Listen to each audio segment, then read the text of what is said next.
James Garner dropped a bombshell in the note he left behind for Doris Day, a confession that shook everyone who knew him.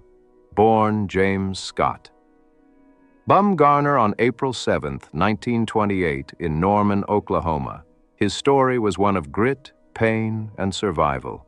From the jump, life didn't make it easy for him. Losing his mom at just 5 years old and dealing with a harsh stepmother forced him to grow up way too fast. That early pain carved out the depth and empathy that later made his acting so powerful, long before Hollywood ever came calling. Garner wasn't just another actor chasing fame. He was a man who lived a dozen lives before stepping in front of the camera. He hustled through all kinds of blue-collar jobs, tackled football for a short spell, and even served in the U.S. Army during the Korean War. He didn't just serve, he was wounded twice and earned the Purple Heart.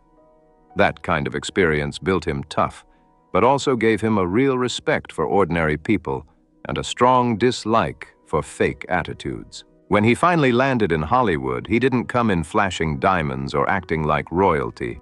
Garner was the real deal. His honesty, his grounded energy, people could feel it the second he showed up on screen.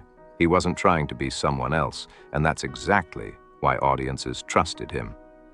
He joined the world of acting almost by accident in the early 1950s, even spending a short time at the famous Actors Studio in New York. But unlike most stars of his time, Garner never tried to play the Hollywood game, and that's what made him unforgettable. James Garner didn't chase the spotlight with over-the-top acting. He owned it with his cool, natural vibe. His style was smooth, laid back, and totally real, like he was just having a regular conversation. That raw honesty on screen felt groundbreaking back then, and it all came together in 1957 when he landed the role of Bret Maverick in the hit TV Western Maverick. That role blew up his career overnight, turning him into a household name. The slick, funny, and reluctant gunslinger everyone couldn't stop watching. But Garner wasn't your typical cowboy. He flipped the script. Instead of the stiff, tough guy heroes audiences were used to, he brought a mix of wit, irony, and clever charm that made the whole Western genre feel fresh again. Maverick didn't just make him famous. It set the tone for everything he'd become. Time and again, he played characters who were sharp but humble, good-hearted without preaching, and strong without ever needing to show off. From detectives to soldiers, from smooth-talking romantics to weathered cowboys, Garner always carried this quiet strength that made people root for him. And when he crossed over into film, it was like he'd been born for it. His performances in The Great Escape, 1963, The Americanization of Emily, 1964, Grand Prix, 1966, and Support Your Local Sheriff, 1969, proved he could dominate both TV and the big screen, all while keeping that effortless, down-to-earth charm that no one else could pull off. James Garner proved time and time again that he could do it all: drama, comedy, action. He handled every genre like it was second nature. What really set him apart, though, wasn't just his talent, but his courage to stand up to Hollywood's biggest players. Back when most actors had to play by the studio's rules, Garner refused to be pushed around. He fought back against unfair contracts, going head-to-head with major studios. And he actually won. His legal battles with Warner Brothers and later Universal made him a quiet trailblazer for performers' rights and earned him massive respect across the industry. Garner never called himself an activist, but his fight for fairness said it all. That same sense of justice and backbone that defined his characters was just as real in his everyday life. He stood up, not just for himself, but for what was right, and Hollywood noticed. Then in 1974, he made a killer comeback to TV with The Rockford Files. This show wasn't just another detective story, and it changed the game. As private investigator Jim Rockford, Garner created one of the most unforgettable characters ever seen on television. Rockford wasn't some perfect hero. He was broke, beat up, and carried emotional scars, yet fans loved him for it. Garner gave the character a rare mix of humor, honesty, and vulnerability that felt totally real. That performance earned him an Emmy and locked in his place as one of the all-time greats of the small screen. The Rockford Files didn't just fade into TV history. It left a legacy that shaped decades of crime dramas to come. Even as time passed, James Garner's star never stopped shining. He aged with real class, taking on mature roles that hit straight in the heart. In Murphy's Romance, 1985, he showed a softer, soulful side that earned him an Academy Award nomination. And when he teamed up with Clint Eastwood in Space Cowboys, 2000, he proved that age didn't dull his fire one bit. Then came one of his most unforgettable performances, playing the older Noah Calhoun in The Notebook, 2004. That role hit audiences right in the emotions. Garner delivered a touching, graceful take on lasting love, melting hearts, and winning over a whole new generation of fans. It was proof that his talent only grew deeper with time. But off-screen, Garner's own love story could have been a movie itself. It was rare, real, and refreshingly genuine, a Hollywood romance that actually lasted. He married just once to Lois Josephine Fleischman Clark, a woman who became his rock for nearly 60 years. They first crossed paths at a party in 1956, and sparks flew instantly. While most celebrities of the time were busy chasing flings and headlines, Garner didn't play games. He followed his gut. That instant connection turned into a lifelong bond that stood strong through fame, stress, and time itself. Just 16 days after meeting on August 17, 1956, James Garner and Lois Clark shocked everyone. They got married. People thought they were moving way too fast, but that bold decision turned into one of the longest and most genuine love stories Hollywood has ever seen. Garner later laughed about how quick it all happened, always keeping it real with his signature mix of honesty and humor. "We went to dinner every night for 14 nights, he once said. I was just absolutely nuts about her." You can feel how smitten he was. It was love at full speed. Their honeymoon? Far from the glitz you'd expect from a future Hollywood star. Garner joked that the whole trip only cost him $77 and that it almost broke him. But that simple start said everything about who they were as a couple. They didn't need flash or fame to make it work, just love, respect, and real connection. Their marriage wasn't built on red carpets or headlines. It was grounded in something much stronger. Fame, wealth, and all the Hollywood drama never ruled their world. Their loyalty to each other did. Garner had a sharp, funny way of talking about marriage, comparing it to his time in the military. He once joked, "Marriage is like the army. Everyone complains, but you'd be surprised at the large number of people who re-enlist." Behind the humor, there was deep truth. Garner knew that real love wasn't about perfection. It was about sticking together through the chaos, learning, forgiving, and holding on no matter what. That's what made their bond unshakable and their story timeless. James Garner's words about marriage came from real experience, the highs, the lows, and everything in between. He wasn't just talking, he'd lived it. When he and Lois Clark tied the knot, she already had a young daughter from a previous marriage, a 9-year-old who was recovering from polio, which was a serious and life-changing illness back in the 1950s. But Garner didn't blink for a second. He stepped right into that role of father figure with open arms, embracing both Lois and her little girl as his own. That moment showed the kind of man he really was: loyal, compassionate, and full of heart. It wasn't just a family on paper. It was a family built on love, respect, and genuine care. That early decision to take responsibility revealed the same integrity that fans always felt from him on screen. Garner wasn't acting when it came to being a good man. It was who he truly was. Then, in 1958, James and Lois's family grew even closer when they welcomed their only child together, a daughter named Greta, born on January 4th. Everyone called her Gigi, and she quickly became the heartbeat of their world. Even with Garner's packed Hollywood schedule and constant travel, he never lost sight of what mattered most. Whenever he could, he chose family time over fame, proving that behind the spotlight was a man who knew exactly where his priorities belonged. While most Hollywood marriages crash and burn under the weight of fame, James and Lois Garner quietly built a fortress around their love. They kept their home life private, far away from flashing cameras and gossip headlines. But even their story wasn't free of struggle. Their marriage had its rough patches. They faced two separations, one that lasted 3 months in 1970, and another that began in 1979. Those years tested them in ways fame never could. But what made their bond so powerful was what came next. Instead of letting distance break them, they used it to think, to grow, and to remember what really mattered. After time apart and some honest reflection, they found their way back to each other. In September 1981, they reunited, not with a big public announcement or media frenzy, but through a quiet, heartfelt decision to stand together again. That reunion wasn't about showmanship.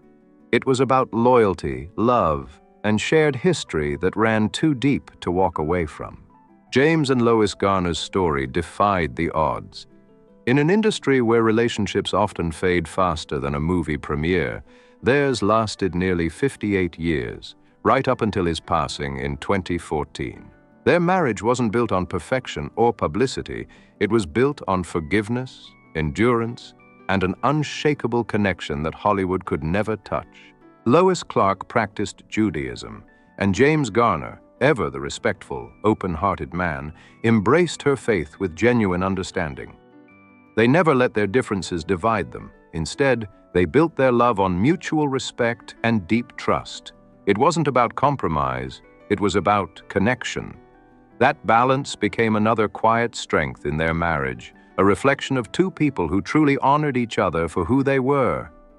As the years passed and life slowed down, James Garner, one of Hollywood's most loved and admired leading men, started to look back more than forward. He had everything the world said defined success: fame, respect, a long career, and millions of fans who adored him. But in his final years, it wasn't the awards or applause that stayed with him.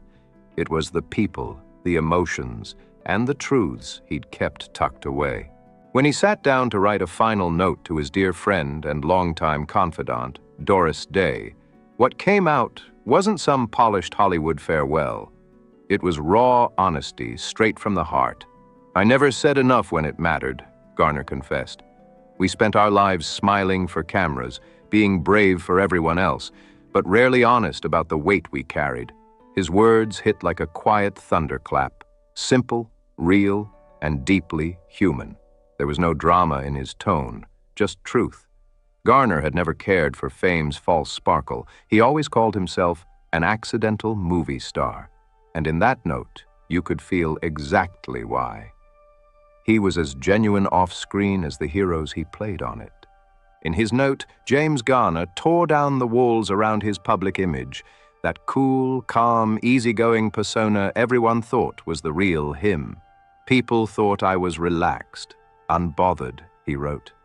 "Truth is, I worried all the time, about work, about money, about whether I even deserved any of it." Those words cut deep, showing a man who had spent decades hiding behind charm and quiet strength while battling his own insecurities. To Doris Day, a woman who also wore a smile to mask her pain, Garner opened up with a rare kind of honesty. "You understood better than anyone how lonely it can be to be adored," he confessed. That line revealed everything, the emptiness that can come with fame and how few people truly understand it. He reflected on how Hollywood's shine came at a brutal cost. Perfection was demanded, but compassion was scarce. Contracts were ruthless, studios pulled every string they could, and the constant pressure to stay likable never let up. "I fought them when I could," he admitted, nodding to his legendary legal battles for fair treatment. "But even when I won, I felt tired. Fighting shouldn't have to be the price of dignity." Those words hit hard, not from a broken man, but from one finally done pretending. Garner even laid bare his regrets. The missed roles, the strained friendships, and the emotional exhaustion that came with always playing the good guy. "I wish I'd been softer with myself," he wrote. "I wish I hadn't mistaken strength for silence." Every word of that confession showed a man finally telling his truth, raw, real, and free. James Garner's note didn't just reveal his emotions. It stripped away every last layer of the movie star mask. He admitted that his so-called endurance had often been mistaken for strength, when in truth, he was hurting more than anyone ever knew. "There were days I smiled through pain so bad it scared me," he wrote. "I didn't want to disappoint anyone, fans, producers, even strangers." That line showed the heavy price he paid for always trying to be the dependable, unshakable man the world expected him to be. But the most touching part of his message was about friendship, especially his bond with Doris Day. In a town full of competition and fake affection, their connection stood out for its purity. "You never asked me to be anything other than Jim," he wrote. No charm, no lines, no act. Those words carried deep affection, a rare kind of trust built not on fame, but on understanding. Then came a powerful thank you that said everything about who Garner really was. "You proved that decency wasn't a weakness in this business. It was an act of rebellion." What a statement. Strong, humble, and completely true. As the letter came to a close, his tone softened, turning reflective and deeply human. "If this is the last thing I leave behind," he wrote, "I want it to be the truth." He gave heartfelt thanks to his wife, his family, and the fans who had supported him for so many years. But he didn't sugarcoat a thing. "It wasn't perfect. I wasn't perfect, but I'd be fair, and I tried to be real." And then came his final, hauntingly beautiful line to Doris Day.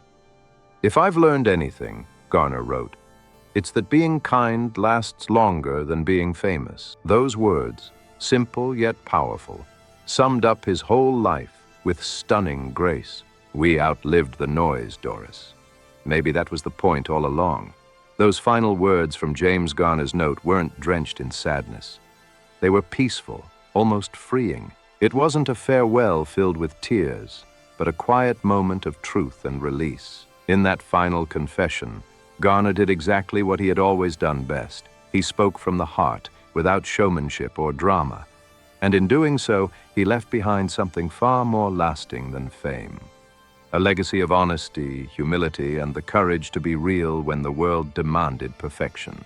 His note reminded everyone that a meaningful life isn't built on applause or red carpets.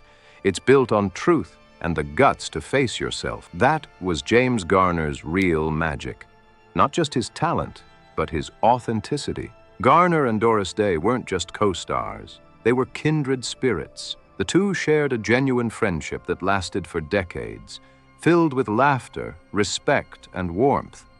Together, they starred in two hit romantic comedies in 1963, The Thrill of It All and Move Over, Darling.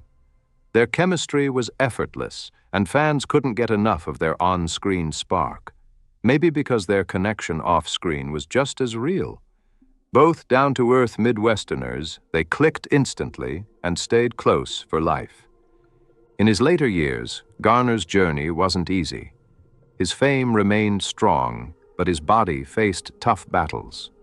The grueling production of the Rockford Files during the 1970s took a serious toll.